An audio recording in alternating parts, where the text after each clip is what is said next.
Welcome to Conversations Live. For more than a decade, we've brought you the best in books, entertainment, celebrity interviews, and current events.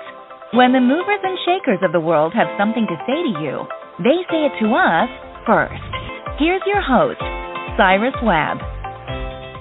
Welcome back, everyone, to Conversations Live. I'm your host, Cyrus Webb. Glad you all could join us once again. But for our radio audience here in Mississippi at WYAD 94.1 FM and WYADonline.com, we're glad that you all could be with us. Also, tuning in to our friends at iHeartRadio and Amazon Music Podcasts. We're glad you all could be with us as well. This is part of our News You Can Use segment here at WYAD, and today we're talking about Parkinson's disease. There is so much being done to better understand, identify, and treat Parkinson's.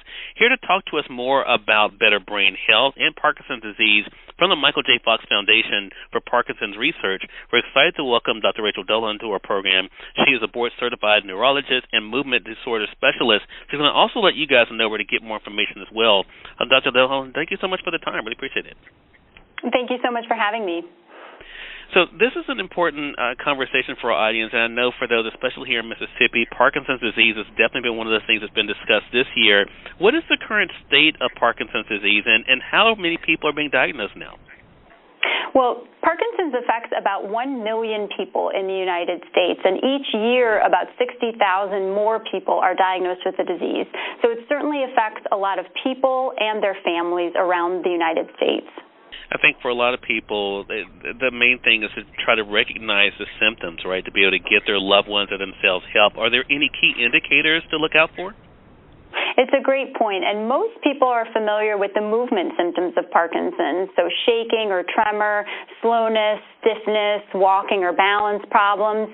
Fewer people are familiar with the non-motor symptoms, the non-movement symptoms that can happen with Parkinson's, and these are things like sleep changes or acting out your dreams while you're sleeping, losing your sense of smell, being constipated. These symptoms can actually precede the diagnosis and precede the movement symptoms of Parkinson's by years or even decades.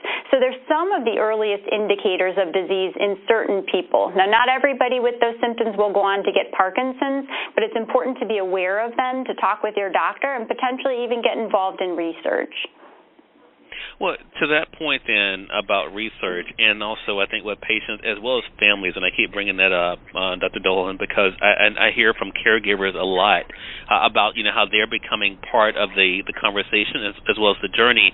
Tell to us about the new study that's helping change the way that patients and their families think about brain disease. This is the Michael J. Fox Foundation's Parkinson's Progression Markers Initiative, or PPMI study. And this study, to your point, is open to people both with and without Parkinson's, so family members, care partners, even people who may not know somebody with Parkinson's, but who want to take the best care of their brain and push brain health research forward. And so this study, again, is open to anybody around the United States. For most people, it's pretty easy. It's filling out questionnaires online about your health and your health status. I do it myself, so I can say personally I know how easy it is. It's also available in person, so some people will be invited to participate in clinics throughout the country in person. I love that, and I love the fact that you mentioned that whether people with Parkinson's or without it can be a part of this as well. Are you finding that to be a big part of helping when it comes to a cure or to better understand the disease then, having people who do not have Parkinson's be a part of these studies?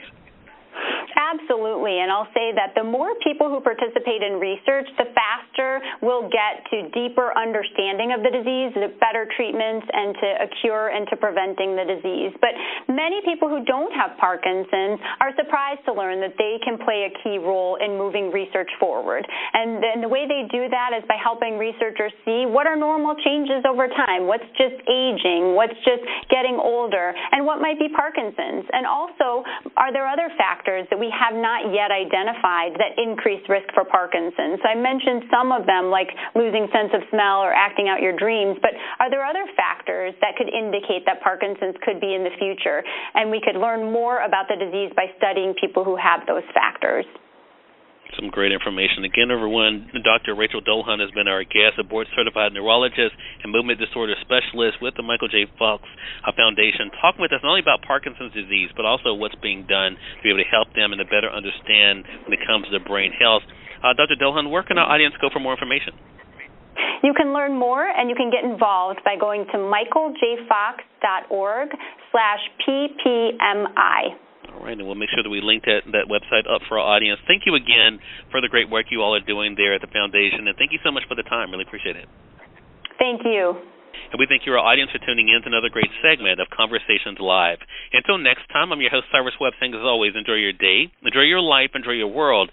Thank you all for choosing Conversations Live, and let's go make today amazing. Take care.